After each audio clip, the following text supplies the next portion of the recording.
Hello guys, so today I'm here with Jackson John. It's a new client of mine. We're going to be consulting today. He's going to be asking me some questions about carnivore diet, fat loss, body composition, building muscle, that sort of stuff. And he actually is a coach himself, so I'll actually link his stuff below.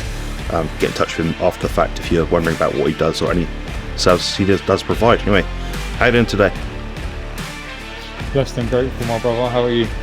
Yeah, I'm good, thank you. Yeah, I'm going to pretend that we haven't already had this conversation, but I'm doing well in this lovely British weather. I understand you're somewhere else right now. Yeah, I'm in Albania right now. It's real nice. Still sunny, so I can't complain. Nice one. That's good to hear. Yeah, well, I mean, so why did you come to me today? And obviously, I've seen from your Instagram profile you do a lot of like fitness stuff. You're up on the floor doing push-ups every morning, it seems, and red light therapy and all this sort of stuff, Yeah. living the life. So, what's your impetus to come speak to me today? Do you know what? It was for me. It was the fact that you're a knowledgeable bodybuilder in incredible shape and not, drowning in cereal every day to do it. And the fact that, I see day in, day out your Instagram stories, you're showing up, showing us what you're having. And I was like, wow, because when I first came to Carnivore, there's a few people, but I'm sure you'll know as someone that's in the space heavily, they don't all necessarily have body composition goals like we do. So the fact that you're, you know, my exact goal, I'd like, yeah, that's how I want to look, but obviously covered in tattoos as well. That's why I'm here, man. I know you're the man. You've done exactly what I want to do. So that's why I'm here. Yeah, appreciate the kind words for sure. My whole thing comes from it stems from a little bit of altruism, a little bit of concern for the future. I'm not going to live forever. None of us are, but I, for example, just recently came across my how to put it, my brother is now having a child, basically. This is probably be more public news by the time I've actually aired this. But yeah, that's been a big goal of mine, to be a good uncle. So yeah, I mean, obviously my lifestyle has to reflect that. So I have to do things to show success, and maybe it sort of spreads a seed. Not necessarily in bodybuilding. I'm not like a pro advocate of bodybuilding. I think it isn't the most healthy thing in a lot of cases, but it can be done in a better, safer way. So I'm glad you've come to me to ask me questions about that. And there's other people in the space as well, like Robert Sykes. I'm sure we're both fans of him. So yeah, it's just getting in contact with the right people who've done it themselves and gives you that first-hand experience. I mean, what's your first concern then today? Is it more so about building muscle, losing fat, or the training side? Or Yeah, so I would say my primary goal is now I'm at a body composition. I'd estimate between like 15 and 16% fat. I came from actually being really obese, like overweight, because I went down bad with the carbs. But anyway, that's another story. So long story short, I want your help to get me to that lean, and then obviously after that we can speak about reverse diet, and which is actually where your expertise will obviously shine even more as well, for the fact that you've been there and done that. I know you're reversing right now, aren't you? that's right, yeah. Just titrating up the food. You start to feel a bit healthier as the weeks go on, but the problem is, if you rely on your appetite, your natural hunger signaling, you'll just eat everything. That's the problem. I mean, yeah, carnivore diet does help you reach satiety quicker, and it's a better way to lose fat, in my opinion. Most people that diet down, if you're going from, say, 15, 16% body fat, like you just said, down to, say, I don't know, 5, 6, 7, 8, whatever your goal is, you're looking at quite a long-term event to get there. Not so much because it's a massive amount of weight on your body. You're not looking to lose like 60 pounds. You might be losing, I don't know, 15, 20 pounds, something like that. But if you can do it the right way, get lean and somewhat sustain it, like sub 10% body fat, you got to do it in an incremental way. So you've got to know, okay, what levers have you pulled to get there? What are your sort of default macros? You'll find that changes all the time as well. So right now I should have gained like loads of weight, but I haven't, because it just doesn't work out that way. It doesn't compute all the time. So your body's dynamic. So you got to have a way of tracking, for one. So it means every day, it doesn't have to be the same foods, but ideally at least try and keep the same sort of macro guidelines, plus or minus, maybe plus or minus 10 grams to yourself. Sometimes I actually prefer people eating a bit more if their appetite is always in that week a bit higher. It might just be a temporary thing. Maybe the body's trying to heal up. They're stressed, they're tired, they've not slept that well, so signaling is a bit off. But then sometimes they can cut a bit harder, so it might be 10 grams less of whatever macronutrient it is. So I try to be a bit loose in that sense, because I'd rather someone eat an extra egg than be ravenous and not sleep, have to wait until 6 a.m. the next morning to eat their first meal. It's not a good position to be in, and until you're like 4% body fat or less, you shouldn't be feeling like that at all, if I'm honest. So yeah. Yeah, no, I hear that, and I think that's the other thing that made me think, okay, I need to chat to Jonathan, was the fact that I know obviously on some of your videos on the members channel that I've watched, where you were talking about your prep and how you got down, and as you'll know, the majority of bodybuilders, the way that they hammer it is crazy. They'll just feel like death for 16, 20 weeks. And it didn't even sound like your expenditure was crazy high. And I know obviously that's for your personal reasons as well.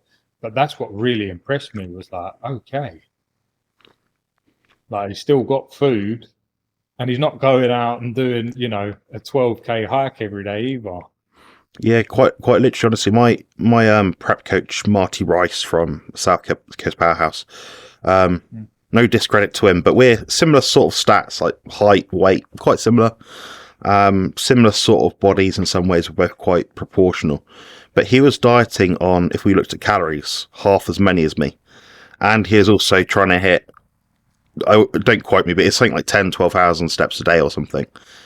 And he had like daily walks and things, all sorts programmed into this thing. So I'm like, okay, but I know as a prep coach, he's working with athletes all the time.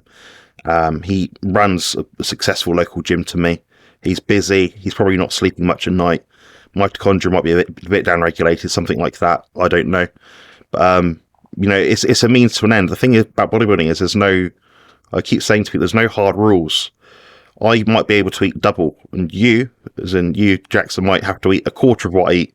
You wouldn't ever hope to get there, but if you have to achieve a goal, you might have to do something which is much more drastic. But on a carnivorous sort of way of eating, it's just not nearly as common. And I'm working with guys all the time. I'm working with a gentleman called Eric at the moment, and he's effectively on the same macros he was when we first started working together. So he's not eating any less food. His food choices are pretty much the same.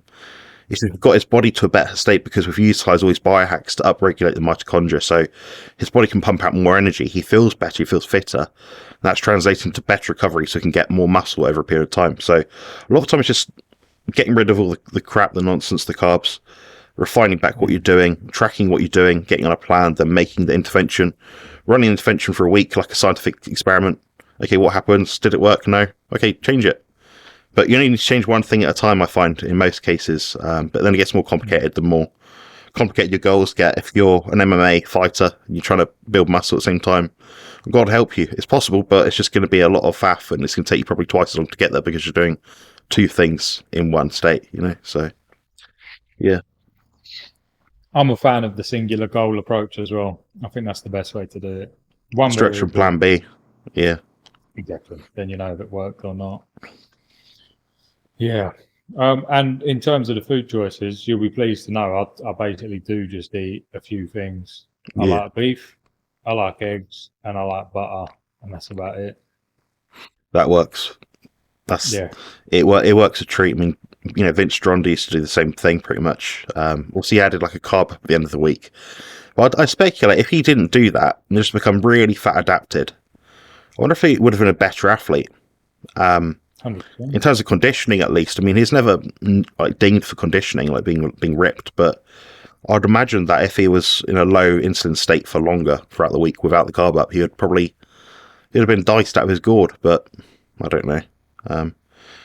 Yeah, I mean, my other questions for you are like, so with your current sort of goals in mind, is it that you're like, what have you found effective so far? Because that's usually a good starting point to sort of construct a plan, That is a great question. So there's been a couple of things that I've utilised.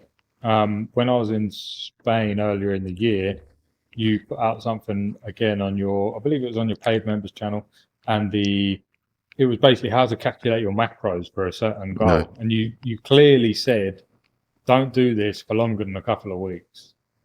And I did it. Wow, man, it worked. Yeah. So on average, I was losing between 0.3 and 0.5 kilo a day body weight. Wow. And man, yeah, I was getting peeled so quick. But as you said, it wasn't that sustainable output was quite high. So I know that works.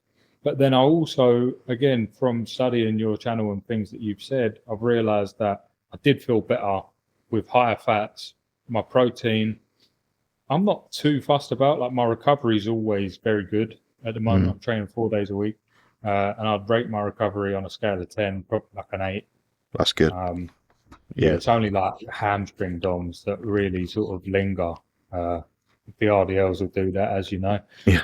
And so yeah, I'm currently, I've just been titrating fat down, and I'm at about 180 now, 220 to 230 protein, other than leg day, where I'll have both quite a bit higher just because appetite's crazy. But that definitely has felt a lot better. You know, when I've previously done this before discovering your channel, I'd normally be on like 140 fats, and I didn't feel bad, but I didn't feel incredible. Yeah, there does seem to be that sort of fine limit of people where I notice myself. So I'll sometimes flip flop a client's fat intake, and it might be that they reduce the fat from say 150 down to 130, and they're trashed. They're like, I feel quite hungry, sleep's quite bad. I'm like, how bad is it? Is it just a temporary thing, or is it something you can sort of deal with to get a bit leaner? And they usually sort of say, "Oh, well, let's carry on," you know, because I'm the coach. They sort of, you know, it's appeal to authority that let's just get on with it, sort of thing. You're watching me, you know. So, but yeah, I have found that quite a few times myself. I'm the same. I mean, for me, the difference between 150 fat and 130 fat in a daily macro intake is quite drastic. I do notice there's a strong drop off in terms of like recovery levels. Fatigue picks up massively. I scaled up to 200 grams of fat now, which is fine. I'm eating like sirloin steaks every meal, oily fish, a bit of butter sometimes and stuff. But funny enough, it's not the most I've eaten as a carnivore, but I feel quite good eating this way. My digestion's good, and I'm noticing now my hydration status is a bit better. As you get very lean, you sort of lose body fat. You don't produce as much metabolic water. So when you break down fat, basically, you have a byproduct of extra water for your cells, which is deuterium depleted, which is more efficient to run on, basically. But the problem is when you get too lean, you don't create as much, so you just pound back water, then you pound back salt. Then because you have more salt and more water, you start getting hungry and your taste buds go a bit all over the place. So that's when you get very lean. But if your goal is, say, to get 8% body fat, you won't get many hiccups along the way. It's just a case of titrating down, managing recovery carefully, knowing when to pull back a bit. You'll know when that happens because you'll notice consecutive nights you won't sleep as much. If you sleep 6 hours, you might sleep 4 hours for like 3 nights. Okay. Or are you hungry when you wake up in the morning? Oh, ravenous. Okay. Then someone has a cup of coffee, adrenaline sort of stimulates. I know you like coffee, and I like coffee myself sometimes, so I don't knock you for that. But you know, it gives you that adrenaline hit, which just impacts recovery again. There's always a downstream effect to these things, so it's trying to work out what you need to do and how you need to patch up any gaps in recovery as you get much leaner. And the best way to do it, in my opinion, is the emitting blue light exposure as much as possible, getting red light therapy, going out in the sun, going for walks like you do. Carnivore diet, training 3 or 4 times a week at most. That's about it. So yeah. And do you know what, I've started implementing obviously I've always been a fan of like the time under tension training, but the way that you talk about actually timing the sets like physically with your phone, that was very interesting. The first leg day that I did like that, I thought, Jonathan's not very nice. And then after I'd healed up, I thought, okay, no, he has done me a favour there. Yeah, that's some really interesting stuff. I'd never really thought of it like that. yeah, it's humbling for sure, and I do have to give credit where it's due. It's actually Jerome Armstrong who first came across this idea of timing sets. When he told me this initially, it clicked and it made sense to me, but I just didn't want to do it. You know, I was stuck in my ways. And I started to do it, and I was like, okay, if I'm doing this weight, this amount of reps, and I've standardized those reps, okay, it's safer then. I know every week, near enough minus human error, like 2%, where I might have put my knee in a certain direction on the last rep or something. I know everything is standardized, so I can measure what I'm doing. And I found, yeah, you can get away with very minimalist training if you just increase time to tension. But people say, oh, but doesn't that mean you don't stimulate fast twitch muscle fibers? Well, get to the end of a 3-minute squat, do some widow makers, dog crap style, breathing squats where you do like a rest pause sort of set. And that set might last you 2 or 3 minutes. Now get to the end of that set and tell me your fast twitch muscle fibers are not destroyed. You have the worst DOMs ever, just in the Especially case to of find time. everything's just wrecked. Yeah, it's just a case of time. It's like you just move until the weight stops moving. When it stops moving, the myosin and actin filaments can't basically clog up and do their thing, like contract sort of thing. Then the muscle fibers, as they're sort of like it's almost like an engine, they sort of rev down a bit, and you've got these last fast twitch muscle fibers, and you can usually feel them like shaking, and actually your body saying, well, I'm about done now. So when obviously your pec will start shaking in a chest press, then your shoulder, then your arm, then your elbow. When your hand is shaking, okay, my hands are numb now. It's got to a point it's probably unsafe, and by that point your chest is probably actually reduced recruitment to such a point where you're not feeling contract anymore, and it's all shifting to the ancillary secondary muscle groups. So check out my site at compositionconsultant.com, where your journey to peak performance and optimal health begins. With a degree in human nutrition and over 15 years of training experience, I've guided more than 400 carnivores to not just meet, but exceed their physique and performance goals. Through personalised consultations, comprehensive ebooks and dedicated coaching, I'm here to ensure your success. Join the ranks of those who have transformed their lives. It's time to align your physique goals with positive health outcomes. Visit compositionconsultant.com today and take the first step towards the best version of you. But it's a good way of noticing as well, because you can film it. You can see exactly in the lift where your problem areas are. And usually if you know, okay, I always rush this part of the lift, and it's a weak body part, maybe that's the part you need to spend more time in, Absolutely. Yeah, there's a correlation. Yeah, it's interesting. Do you want to ask any more questions about training or diet at all? Yeah, so with the nutrition, if I was, say I'm starting at 180, obviously you'd need to know my activity level and stuff like that, but does that sound like unreasonable or? Sorry, 180, what, weight, protein, Yeah, fat? So I'm on Yeah. 180 fats. I've got my meal plan here actually. So Yeah. today I'm on 177 fat, 209 protein, and 16 carbs from cheese.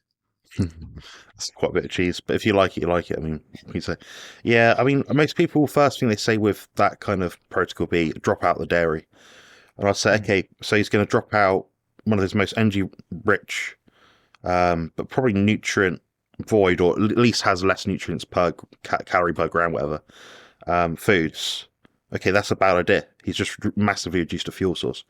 A better intervention, as you know, is just to reduce the macros. So you might look at the fat. Maybe you like having your cheese and it keeps you adherent to your diet. I mean, in which case, okay, but you've also added in 60 grams of butter a day. Well, if you cut back from 60 to 50 grams a day, do it every week, you might lose a bit of extra fat. But you're not going to really notice it. I mean, 10 grams out of 60 is what? I don't know. 15%, something like 14%. So it's not largely going to make a massive difference. Now, if you cut out something you love from your diet, like dairy, cheese, then you're not best served because it's going to be harder to adhere to. Then obviously we look at things like that down the line. But as you're already below, 20 grams of carbs, you're on like 16 grams of carbs at the moment. I don't think the carbohydrate insulin hypothesis from dairy is going to absolutely destroy your results. But it'd be something to look at down the line, Yeah, I mean, I'm happy to go zero carb if needed. I'm just partial to a bit of halloumi while I've been in Albania. I saw, this morning with some eggs. Yeah. Every day. That's normally like my go-to post-workout, just an omelette with halloumi. Yeah, it works a treat. It's got what your body needs in it. Do you have any questions about like meal timing or anything? I know you probably eat quite intuitively. I mean, has that been what you found so far? Or Do you know what? I've become extremely nerdy with it, but actually, I'm glad you brought it up because I do have a question about that. So, just to give you a background on what I do at the moment, as you've seen, I program everything on my calendar. So, post-workout meal is generally about 10:15, and then I'll eat my last meal at 5:15. And I just split it over two just because I find that's what works. But I see you split yours up into quite a few meals. I'd like to know sort of your rationale behind that, if possible. yeah, it's a solid question. Yeah, I got dinged quite a few years back by, well, not by Dr. Baker, but on his channel because I was having 5 meals a day at the time, I was eating a lot of food back then. I won't even say how much, but now basically what I'm doing is 3 meals a day. The first meal tends to be usually the easiest digesting with enough fat, but it's not the largest in terms of protein because it's my pre-workout meal. At the moment, that's containing something like, if I had to estimate, 100 grams of protein, maybe 60 grams of fat, like 4 or 5 grams of carbs, something like that. And it's just easier digesting food, so I tend to mix up the foods, have lots of different things. Having a ribeye steak that's well done is not going to digest as well before the gym as some scrambled eggs, some mackerel for me, or some salmon or something, or some burgers because they're already minced up, partially digested in a sense. For sure. Yeah, so that's usually about 2 hours pre-workout. I don't tend to get hungry after a workout, and I've got a few hypotheses why, but that's besides the point. But I'll say I'm usually having my next meal about 2:30, 3 o'clock, sometimes 3:30. So we're looking at 4, 5, 6, 7 hours after my first meal. That's just when I tend to get hungry. And it gives me a block of time after my workout where I'm still slightly energetic, slightly awake, where I can do like a coaching call, some work, whatever I need to do, videos, for example, like this. Then what I tend to do is just go for my afternoon walks. I usually walk twice a day, 10, 15, 20 minutes, walk the dog once, and go out early in the day. So I try to get an even spectrum of sunlight as much as I can throughout the day. And the final meal is usually about 7 o'clock. Usually that's quite a big bloating meal. I don't know why, but I get really hungry at night, which is annoying. So I'm having like a bone broth with a protein carnivore jelly with, I don't know, whatever. It'll be a big meal in terms of size. But the macros across the day are largely the same, but the meal 2 and meal 3 tend to be heavier in the fats, I find, and also the protein. But that's just what I find useful. I'd like to split it up eventually to 4 meals, just 'cause I think it would digest a little more effectively for me based on my experience. But 3 meals a day is about as low as I can go. And I've tried 2 meals before, and I'm just lying after on the floor like, oh my god, because we're looking at about 2 kilos of food a day at the moment, I think, including everything. So it's a lot of food. You're a big dude, though. You need it. I'm heavy. Yeah. Yeah. Yeah. Yeah. So I mean, you're tracking your macros then. So are you finding that you've kind of defaulted into a certain kind of meal plan, meal frequency? I obviously know you said I think at 10 or 11:15, whatever it was, and again at 5:15 you have your meal. That's just what your body's just done over time. You've worked it out. Yeah, absolutely. So, do you know what? When I first started Carnivore, I was literally just eating intuitively, and that was very interesting for me because what made me actually come to the lifestyle was I was waking up, I was working at this gym, I was waking up at 4 a.m., go open the gym, work there until like midday or something, maybe 2 o'clock. I'd work out and I still wouldn't be hungry, but it was because I was carrying a lot of adipose, I was fat. I won't make any two ways about that. And I was thinking, my body's just tapping into stored fat. Like I'm actually fine. Like I don't even need to eat, have some burgers, whatever.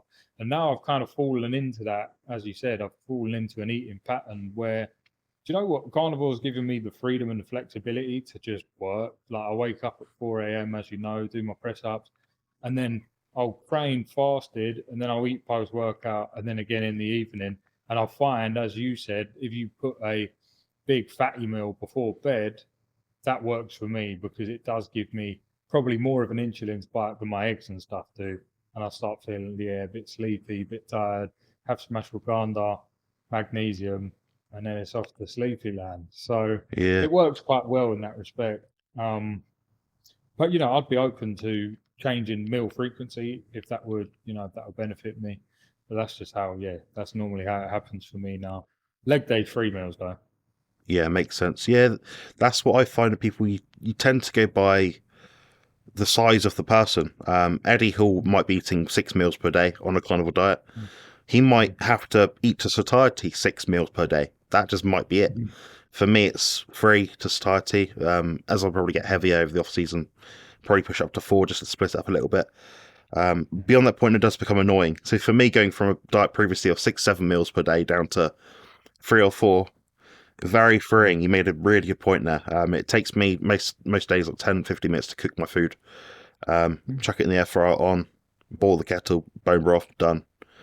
Super simple. So yeah, it seems to work out pretty well. Absolutely. And, yeah, I was doing the same sort of thing. I was doing 5 meals a day. And it sounds fun at first. And then you're like, man, I always need to be near a microwave, and I've got all these stupid little plastic boxes. Like, it's just quite inconvenient. Now, you've got your glass Tupperware, bit of meat cooked up, you're good to go. Yeah, there's a Very trick true. you can do with ground beef. So if anyone's listening to this, they might find it useful. But if you get your Ziploc bags, buy a good quality one. Put your ground beef in there, maybe your eggs or your cheese as it is cooked, mixed up. Then you cut a corner on the side. Then if you're driving, you're in a car or you're doing something, you just funnel it in like a baby. Wow. And it's actually I someone like that.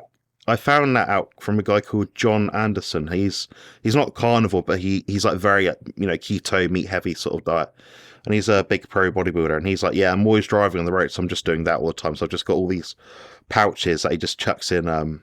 He takes out of like a thermos or something. So it's quite funny. That's fantastic. I'm using that one. I appreciate you sharing. Yeah, it can be done apparently. Yeah. Do you have any more questions at all? I don't think I know you do some supplements. Is there anything you want to know about that at all? Yes, I was looking over your list the other day on the video where you was explaining about the reverse diet.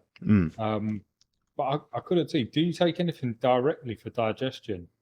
That's a good question.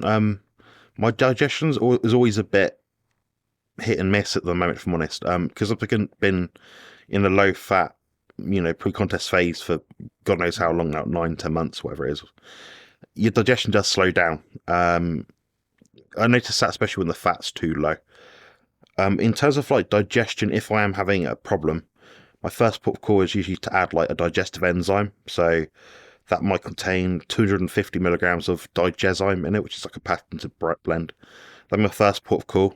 Just adding in something not very abrasive, won't cause your stomach upset, might help shuttle things through. If it's not that, so it's not that lever I need to pull, I look at betaine hydrochloride. So the hydrochloride will stimulate the bowels to move a little bit. Betaine is also good for methylation and things like that, so it might help downstream in some kind of way. And also it just increases the acidity of your gut, which means if you're dealing with any kind of gut bacteria dysbiosis, it'll help rid the body of that in a more acidic environment. And the dose of that is scaled up and down. And if I don't find effect from that, I'm using magnesium citrate. Magnesium in of itself will stimulate the bowel movements, and it also attract water to the lower, digestive area sort of thing, like the colon. So therefore, there's more water going in. The muscle itself will relax, then more can come out basically. But I tend to use that last just because it is a mineral and it can throw other things off. So too much magnesium can throw off pretty much any other mineral in the wrong state. So if I'm then doing that and taking too much of this or that, then it's becomes polypharmacy with vitamins at that point, and it just seems a bit bizarre. So Okay. And then electrolyte balance, is there anything that you use for that? yeah, I use products over here actually. So I'll be an affiliate soon, I think, but I do actually recommend and use products before I was even really attached to the guy. But Richard Smith creates this. It's a electrolyte product. So it's got basically all the electrolytes in your body needs, and it's also got a bit of vitamin C, which is probably helpful, especially if you're doing hard training, lowers cortisol, stuff like that. Also has a small amount of astaxanthin, which is a mostly plant-derived antioxidant. It's kind of like how people say, oh, vitamin D3 is a bit better than D2. It's like the body's way of doing something. It's like testosterone versus herbal test boosters. You put testosterone in your body, it's going to do the thing because it's the right compatibility.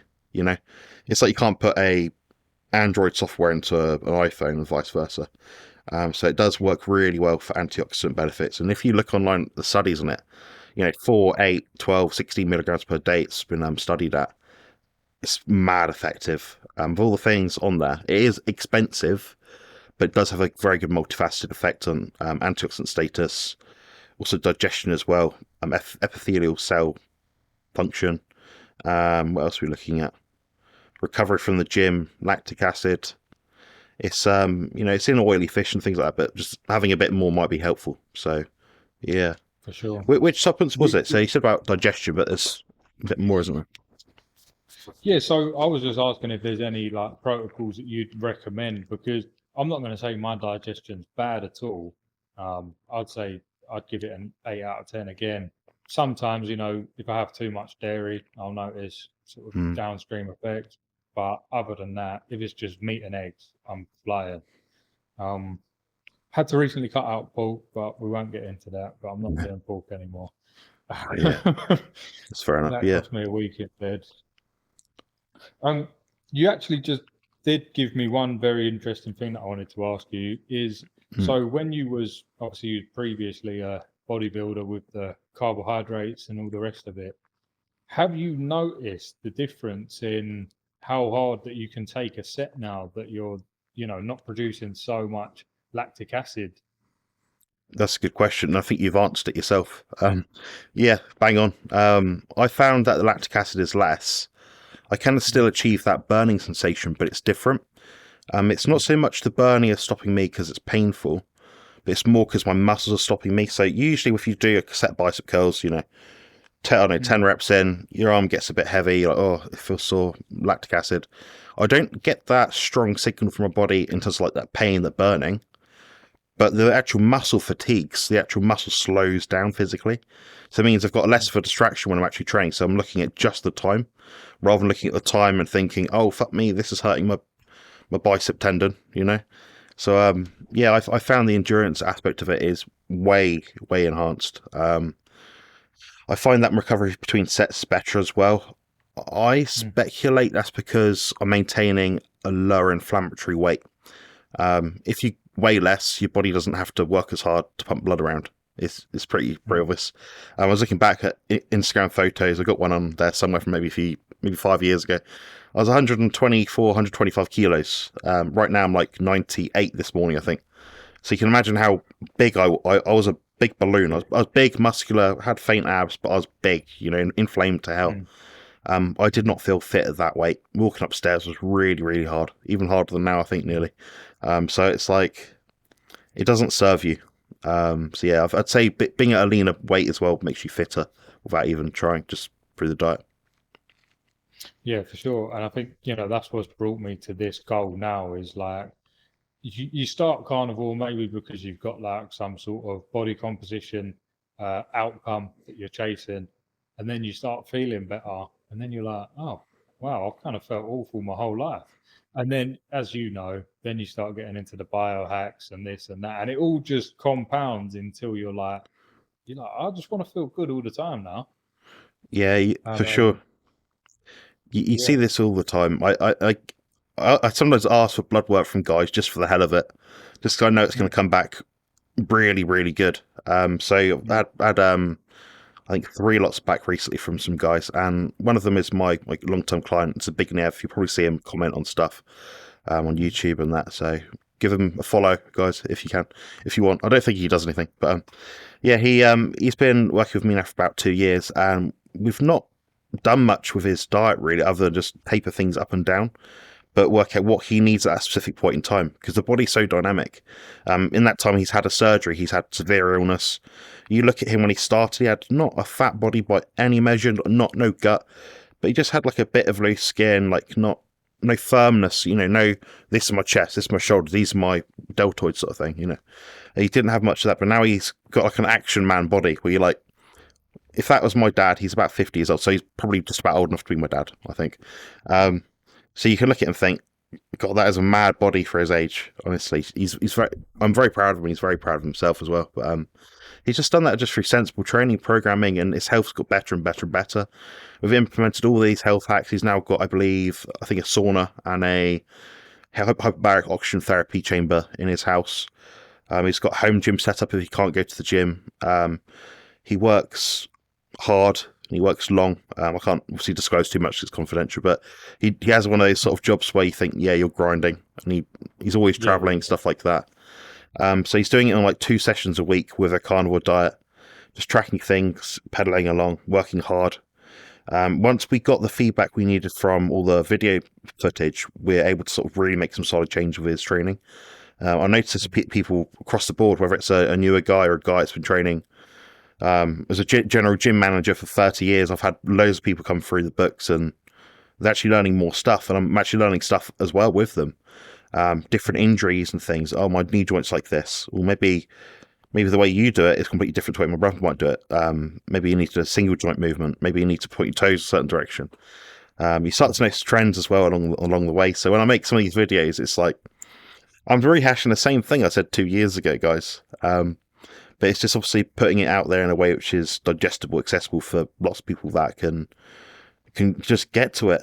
So obviously I made the Carnivore Beef Up Bodybuilding Bible, which people generally like just because it's got all the information in there. I'm not a professional writer, guys, but the info is in there. It did take a long time to write, and I made that with my friend Jerome Armstrong. He's got a master's degree in exercise physiology, I believe, something like that, or kinesiology. So he thought about it very carefully when setting up what information was needed versus what was not. And obviously these sort of consults sort of tad alongside that. So I have people that buy the ebook and they think, I'm missing something here. What am I doing wrong? It turns out they're doing everything right, but they get into this hyper analytical state where they just need to keep it really simple. So Introducing Beef Up Carnivore Bodybuilding Bible. The ultimate guide for men and women to lose fat and build muscle. And the best part, it's only $12. Don't miss out on the most detailed resource available. Get a copy now at compositionconsultant.com. Yeah, and you know what? You actually hit the nail on the head there in terms of it's very easy for me as a coach because I don't have an emotional investment in said changes. So, I've got a couple clients right now that are carnivore, and nice. As you said, you make a couple of changes and you see the knock-on effects. Like a couple of weeks later, they're looking completely different. But I think there's actually like a double-edged sword with that, which is I would rather, with my own journey, to just be like, Jonathan, just tell me what to do, mate. I don't need to know why. I don't need to know how.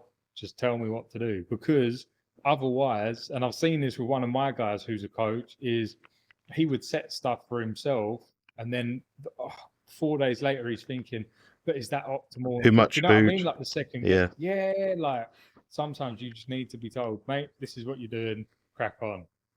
Yeah, and everyone needs a different approach as well.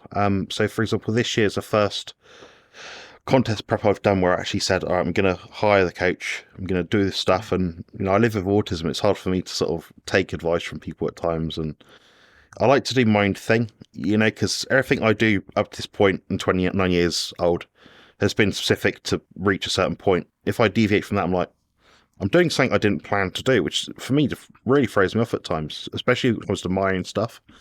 But I sort of let loose in the reins, said, okay, this is what I want help with. I want help with the PED side of things, the visual side, like, am I improving this week or not? The macros, a bit around the training, like, should I back off training? Should I take some days off?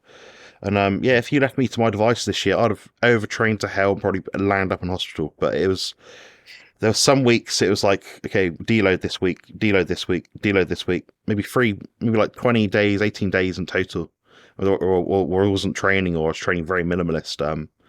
Some sessions I think I trained once in a week over the contest prep. That's just when my recovery landed to get the job done. But I wouldn't have had the courage to do that unless I had that coach that had that experience. So it is interesting. And like I said, different people need different levels of coaching. I've got some guys that will do, the email coaching. So, put me in 45 minutes, ask me like 10 questions, I'll answer it. I'll send it back. You got your answers written down on paper with a plan to follow. Done. Or there's the consultations, like this sort of thing. These are quite valuable as well for a lot of people like yourself that are already on the path, but just looking for a bit of refining in some sort of area. Then you got people that just need a diet and training plan because they're lost and they just want to provide feedback. What do I do next? And it all works. It all helps. And I can say this as myself, like, I was so reluctant to be coached this year, but I'm glad I did. It was a really good experience.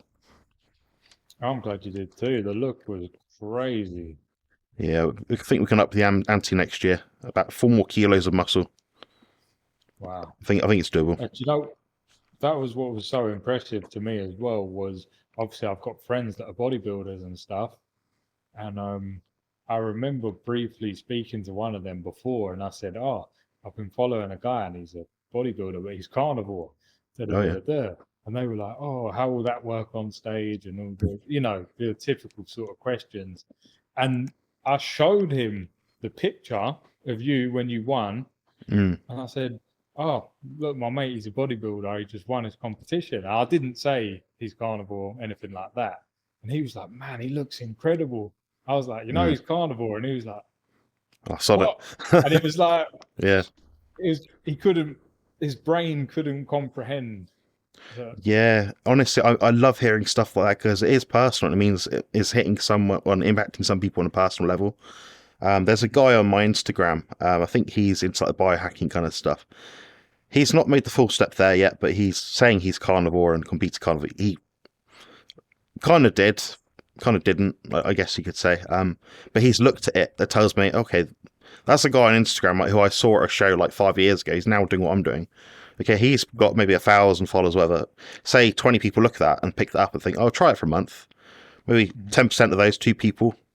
It's a snowball effect. You don't know who you're going to impact. And I've had people that have been following my channel for like 2 years. And I'm like, you've been watching me since the very start, and you've seen like how my channel, my information's progressed, sort of thing.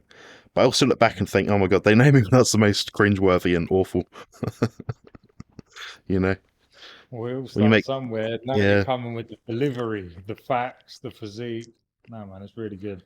And I'm super grateful. When I found your channel, I was just like, yes, this is what I've been looking for. There's a few others, I think. Are there any that you've come across, just for people that might be listening into this, that might be worth watching Yeah, or like following? Keto Pro. Yeah. So I found him through Dr. Chafee. Dr. Chafee's kind of what brought me to it. But it's just, again, it's like Dr. Chafee's someone that I'll go to listen to the information and the interviews and that type of stuff.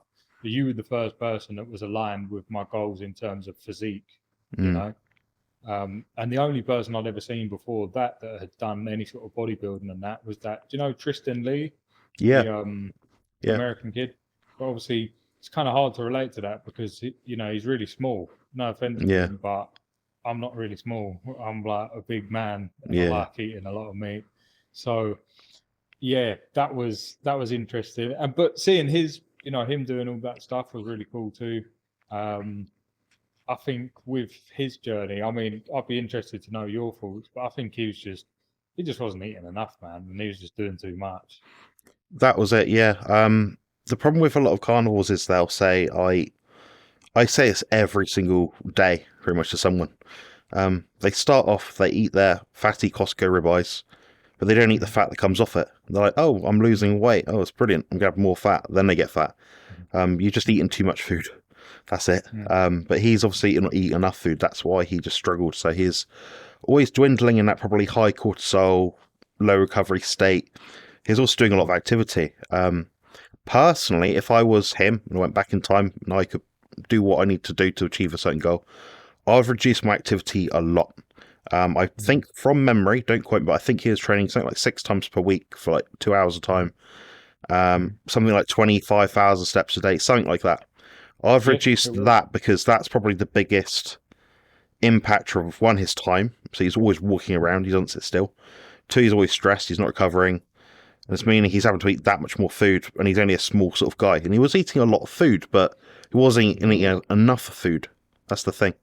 So, yeah, the fat wouldn't have been high enough. And he wouldn't have had time to eat all that food anyway, if he's always running around, Exactly. He's probably eating burgers on the go.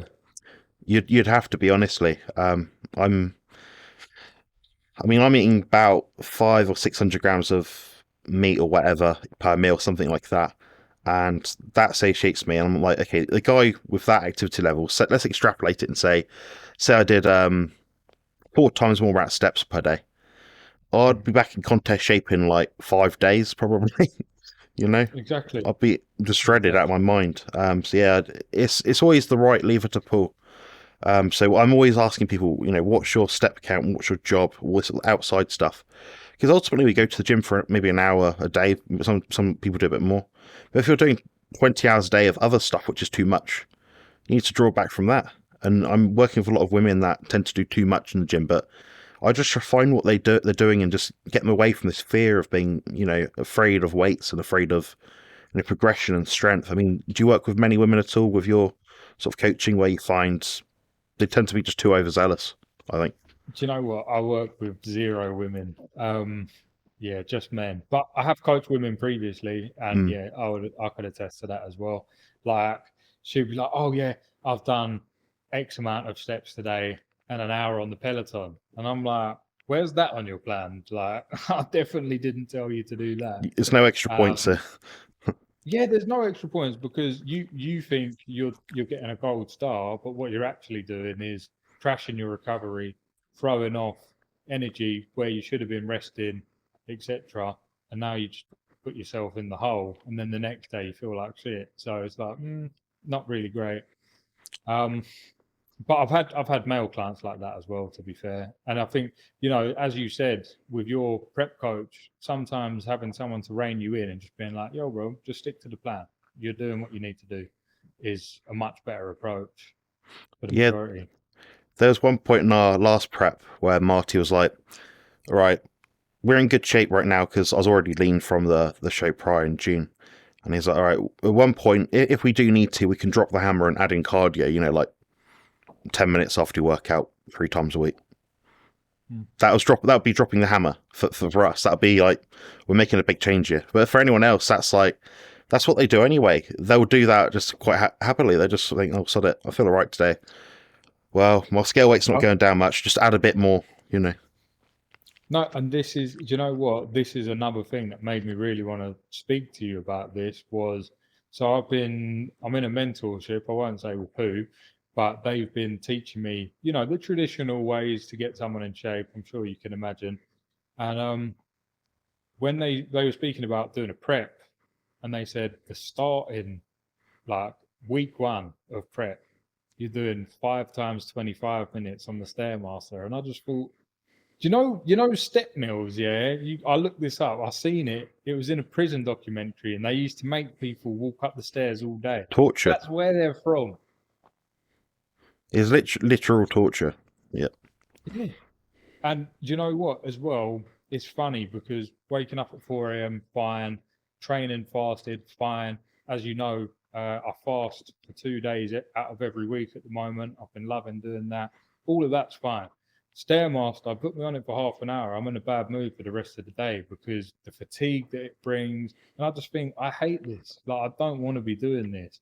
So maybe that makes me soft, but for me, it's just like I just don't want to do that, man. I think for sure. I think the scientific communities and the more Rocky Balboa just go at it, put some heart into it, kind of clashed a bit. So we got one camp of people saying, track step count, daily activities, trying to hit 10K a day, whatever it happens to be. That's quite a good metric because it's scalable because you probably spend more time walking around each day than you do on a treadmill. So it's going to have being more accurate with that measurement means it's going to translate and transfer over more, energy expenditure over a given day. Where some people will look at more like, "Oh, I need to do 10 minutes of intervals with 1 minute on and 30 seconds rest and this, that, and the other, this speed, this incline." I'm like, just go for a walk with your dog. Your dog's going to like you more for it. Take your family out, do something you enjoy. Because if you get that bit more sunlight and say you got a child or something, you take them down the park to play in the sand or something, or push them on the swings, you might actually end up doing more activity without realizing it. One, which could be helpful at the time. You've got more sunlight, more fresh air. You're doing something you enjoy, and it doesn't have that mental toll of step. Like you said, it's torture. It's literally, I got a book on torture. It's in there. Wow, it's nuts. Yeah, and it's the opposite effect. That you're in the park with the kids. You're taking the dog out, whatever.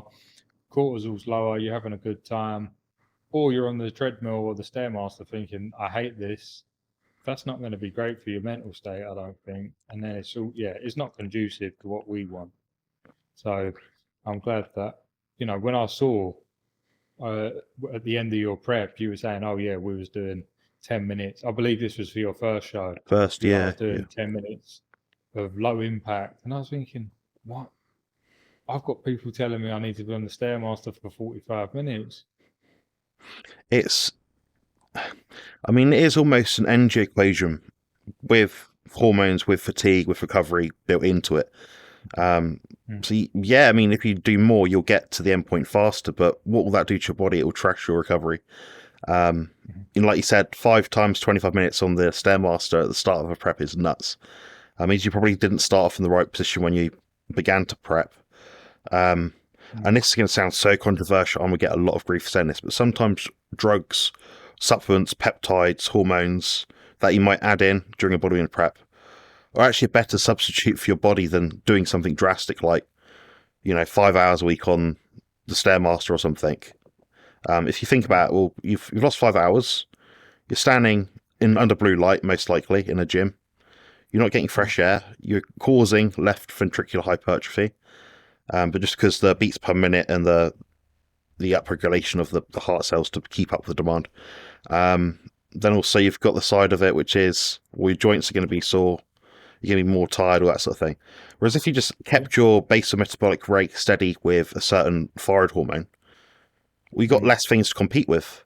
And if you know that thyroid hormone is within the realms of normative ranges where people feel healthy and their blood mark is good, and and you're instructed and you're carefully taught how to come off it if you need to come off it for whatever reason after a prep, then that's going to put less demand on your body, less tax on your body. Your body's going to feel healthy for it.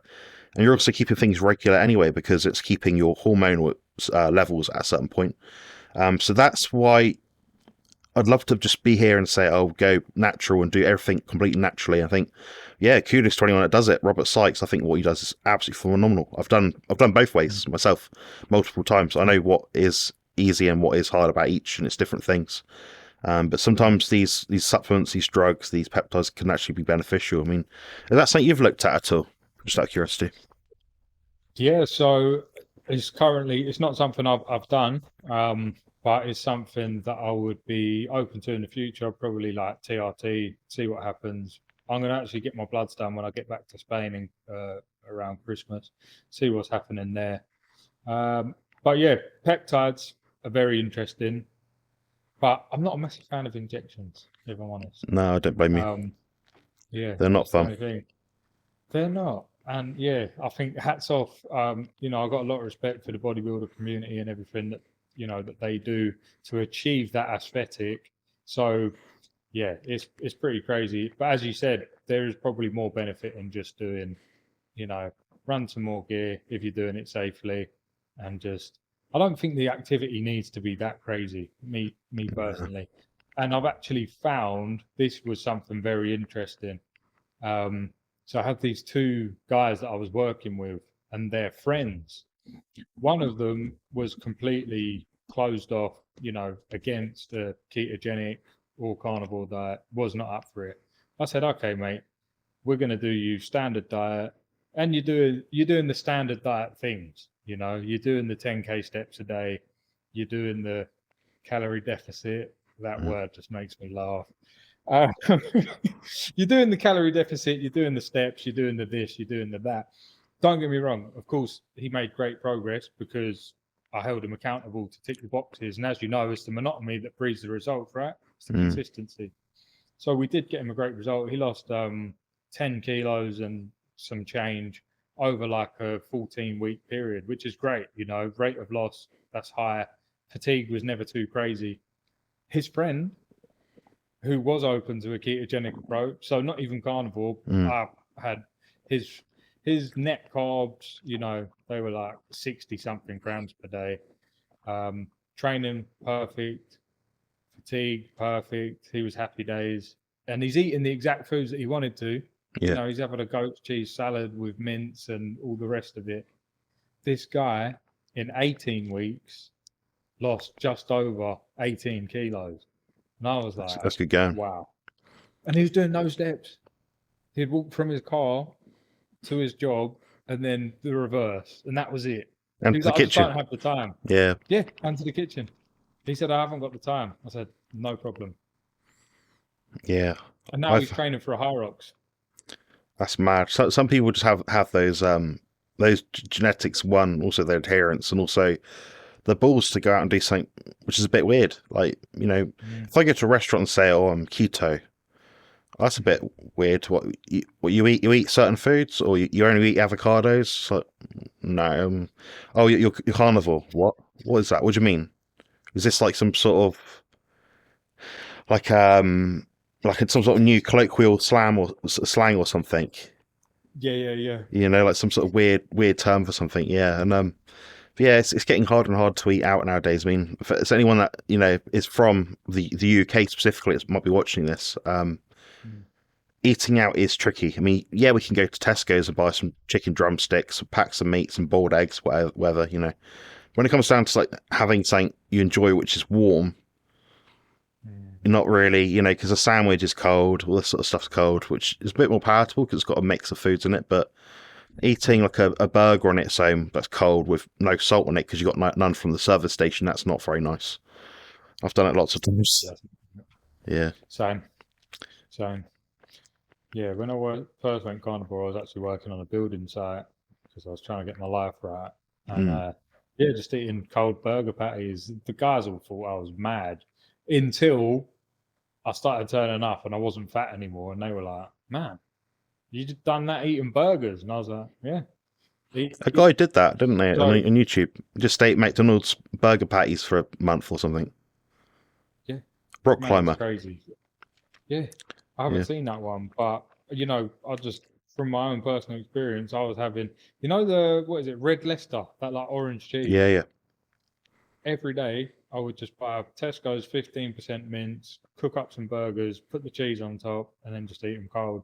And in 3 months, I went from 97 kilos to 83. I need to do that. Yeah, it was great. I mean, not quite as shredded as you, and that's why I'm here, so you can show me the magical tricks to get down to that sort of composition. Because that's what I want before I do any sort of TRT or anything like that. I want to show these guys that you can get in contest prep on a carnivore diet, and that's all you need. Yeah, for sure. You can be healed out of your mind. Yeah, it's just giving it the consistency week after week after week, and you have to appreciate, going from 8% down to 3%. That could take you 2 or 3 times longer than what it took you to get from 15 down to like 10. So that's the thing. Okay. Do you mind if I ask you some questions about a potential like timeline? So, just firstly, the one that really interests me is obviously your prep. So, in total, your contest prep, how long was it? And do you remember sort of where you started and where you got to? Yes, body fat.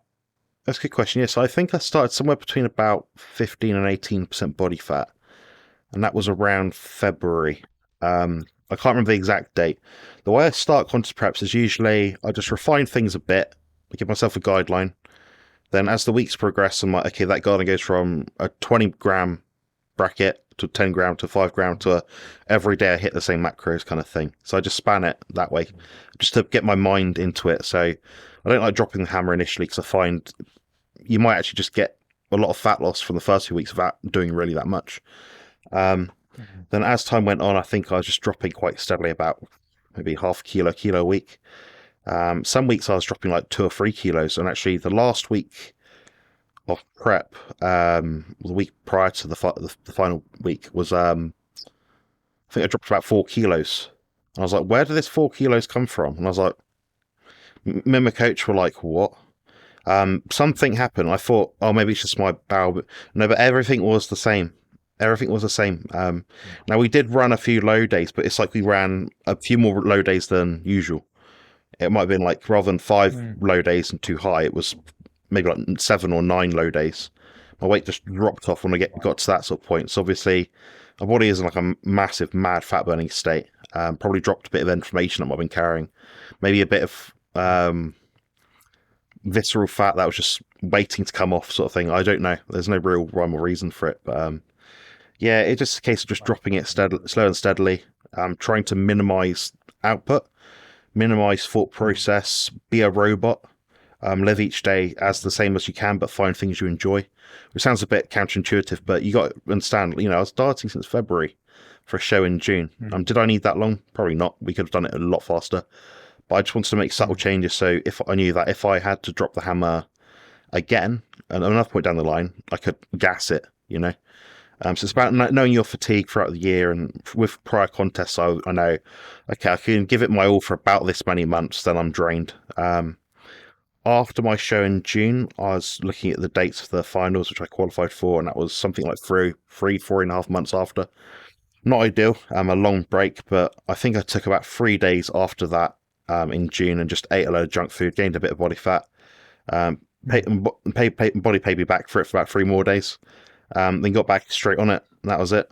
So yeah, I've been effectively 99% Carnivore Plus for all but 3 days since February. Even before that, I probably was anyway. So yeah, the second prep was easier. I'll say the second prep was easier. Yeah, so completely dropped out any cardio. Step count remained at 4K per day. Drugs were actually 1/3 less, which is interesting. Sleep quality was actually a bit better, and food intake was roughly 10 to 15% higher. So once my body got to that state, it became easier to maintain, and it was like, okay, I know I've just got to get from, say, my stage weight for the second show was 93.7 and the first show was 90.7. I was like, well, okay, if I can get down to about 91, 90, I've done the job, the weight's come off sort of thing. It's just a case of putting the food back in to fill out slightly. We got down to 90, I think 92.7 roughly the second show.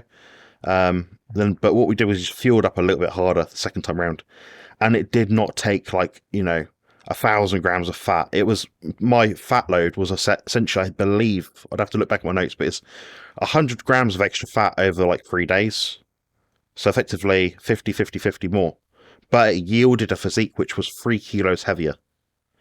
Obviously my gear use prior to that was none really, or very little. So obviously adding that in has that effect, because you start saying you add a bit more in, use certain chemicals and things, and it inflates you from the inside out a little bit. So there's that side of it obviously as well. But yeah, I don't go into doses just because it's young kids watch this and it's not helpful. Yeah, you don't want people trying to copy your cycle. And they'll be disappointed when they don't get the same results. So I've got nothing to gain. It all nothing. comes down to genetics. Yeah. And you know what, on that subject, briefly, for any young kids that are watching, I've got friends that are IFBB pros, and the cycles that they run are nothing like what you'd think. And I know some people that look like they stepped in the gym last week and they're on 1,000 grams. So yeah, just pay attention to how your genetics really are. I know I love training, I love bodybuilding. However, genetically, I'm not that impressive. I'm quite strong. I'm probably better at fighting than bodybuilding.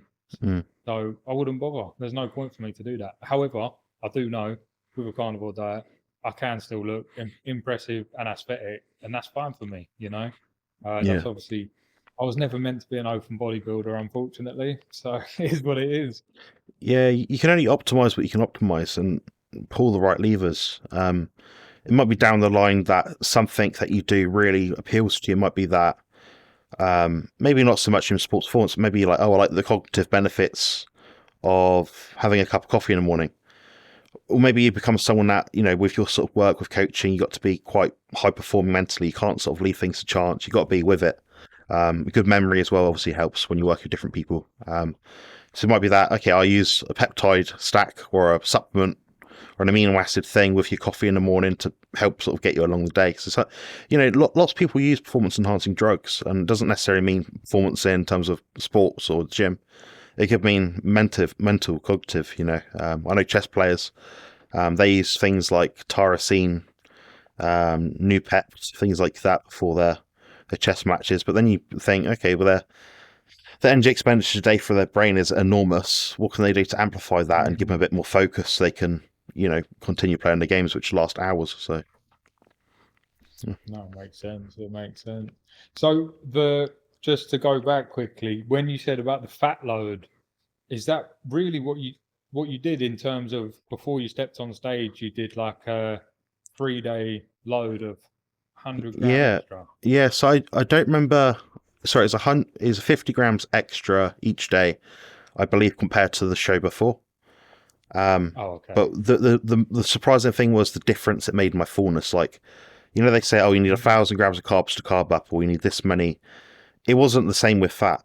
It's like I just needed an extra few tablespoons. Okay, my body's sort of blown up, which is kind of mad. But yeah, I think it was the show was Sunday.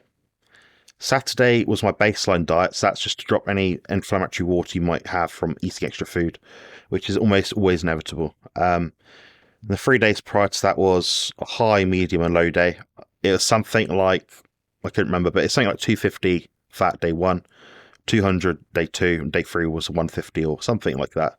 Might have been 50 grams more each day. I can't remember, but you know, it was not a drastic amount of food considering how depleted I was.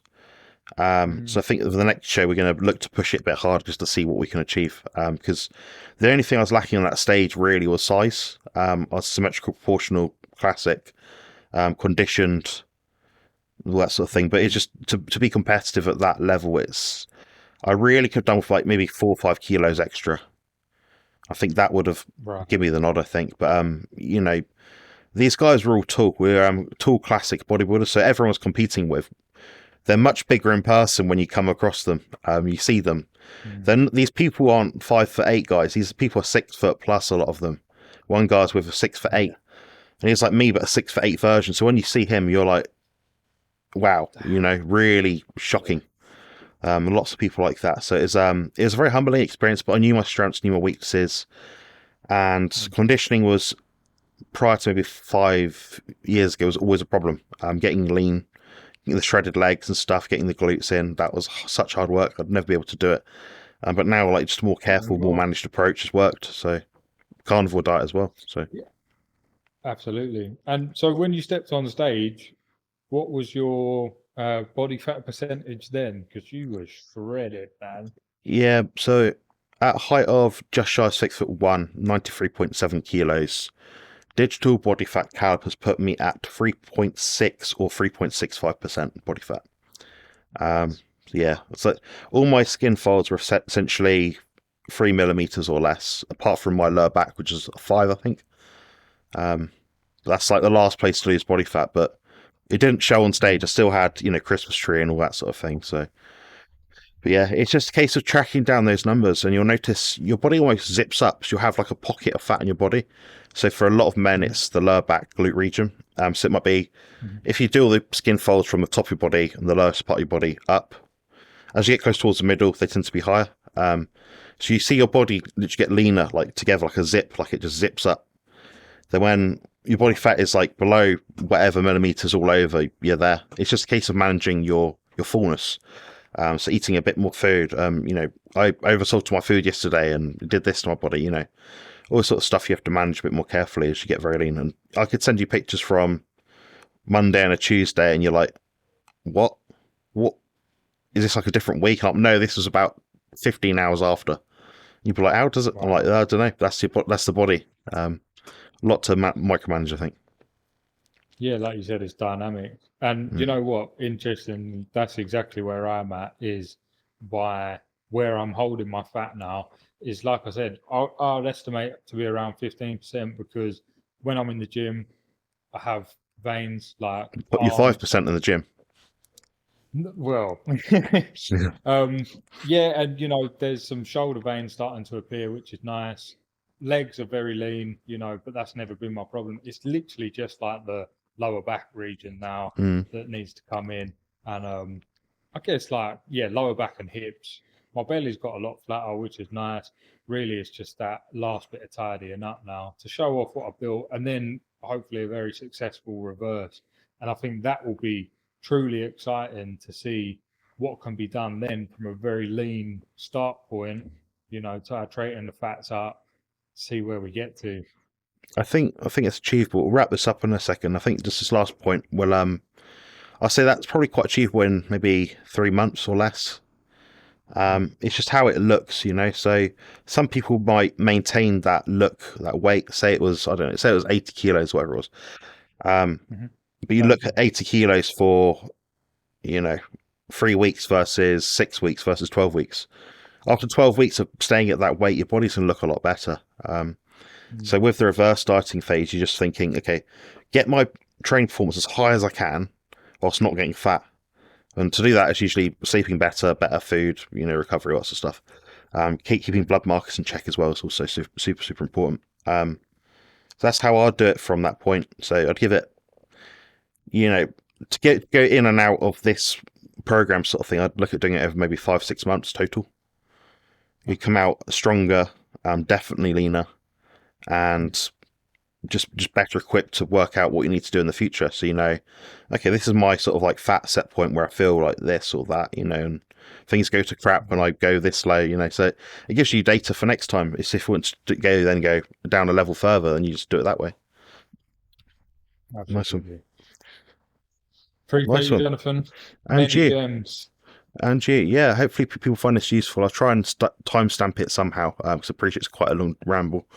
But if you guys do want to get in touch with Jackson at all, I'll put his Instagram links and anything else he offers below. I think he may also have a link tree.